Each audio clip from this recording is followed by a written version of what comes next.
मानस श्रृंखला में आज का विषय स्त्री तत्व। विश्व की प्रत्येक भाषा में विज्ञान की एक ही अवधारणा है कि सृष्टि में केवल दो ही मूल तत्व होते हैं, पदार्थ और ऊर्जा। दोनों एक दूसरे में बदलते रहते हैं। वेद में हम इनको ब्रह्म और माया कहते हैं। सृष्टि में इनके स्वरूप को ही पुरुष और प्रकृति कहते हैं।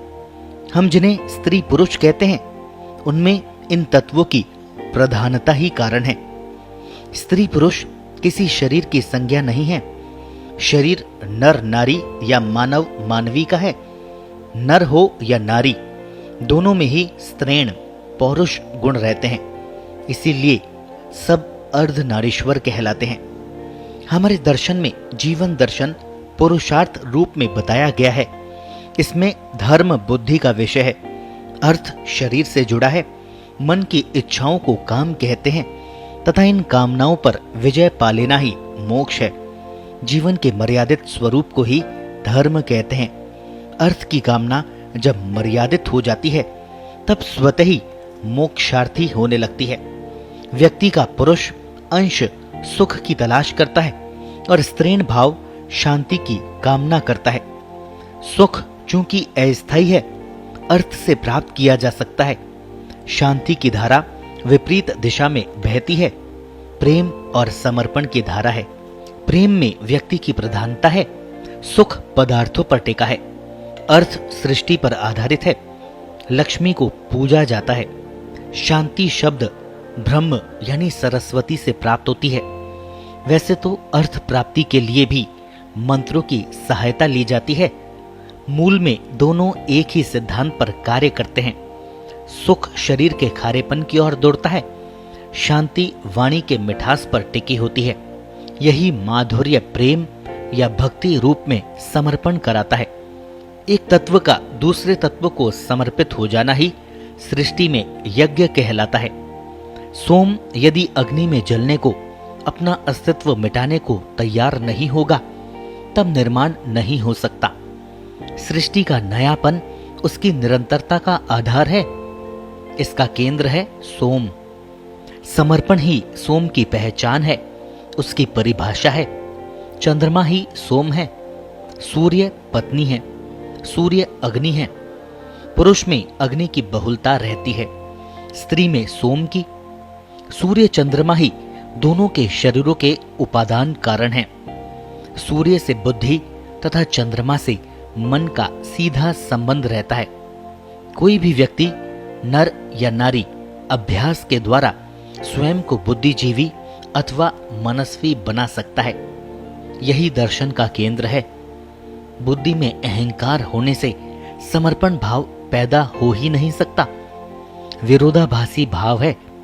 अतः न पुरुष भाव भक्ति को समर्पित हो पाता है न प्रेम को। वैसे तो प्रेम ही भक्ति है। दाम्पत्य रति व्यवहार में प्रेम रूप है तथा देवरति को भक्ति कहा जाता है।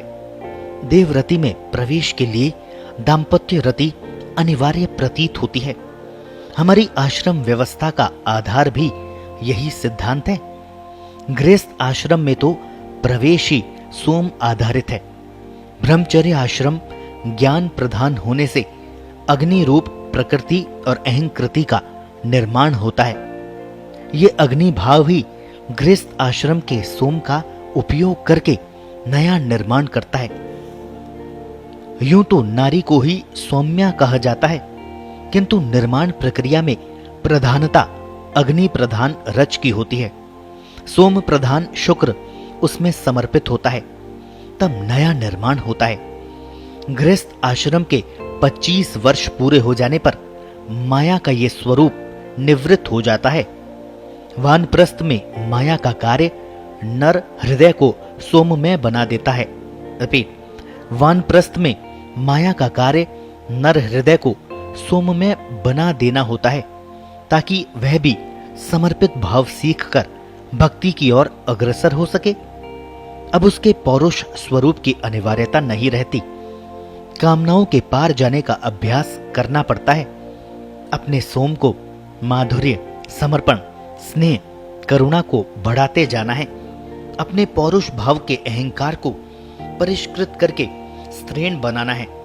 जो भी भक्ति मार्ग या प्रेम मार्ग की यात्रा करे उसे पहले स्त्रीण बनना है। बिना पत्नी की मदद के स्त्रीण होना संभव ही नहीं है। दूसरी कोई भी औरत न तो पत्नी बन सकती है, न अहंकार को ही कुचल सकती है। वहां पशु भाव ही है। आज की शिक्षा ने सब उलट पुलट कर दिया। नारी ने बुद्धि प्रधान होकर पुरुष के अहंकार की नकल का मार्ग पकड़ना शुरू कर दिया। स्त्रीण भाव का लोप होने लग गया। अब समर्पण के स्थान पर टकराव का जीवन शुरू हो गया। माँ बाप भी न तो स्त्री, पत्नी और माँ बनने की शिक्षा देते, न ही जिंदगी के यथार्थ को समझाते।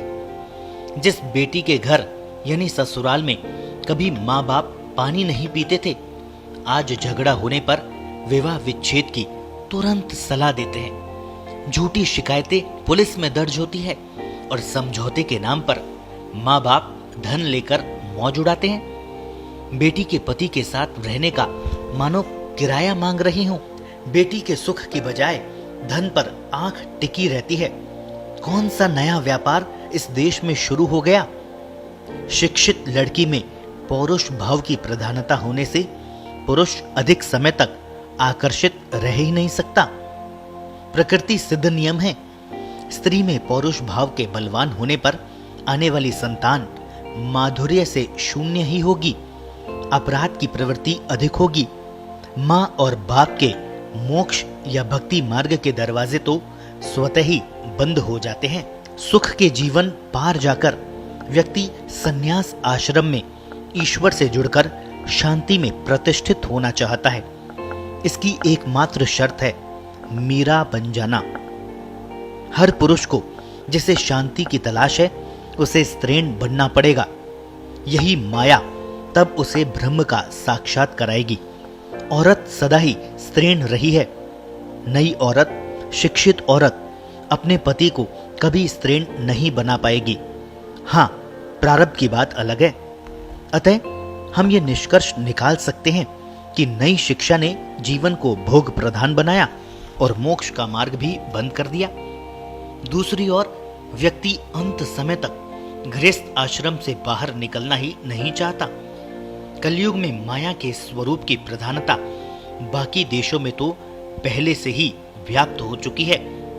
भारत में भी शुरुआत हो चुकी है।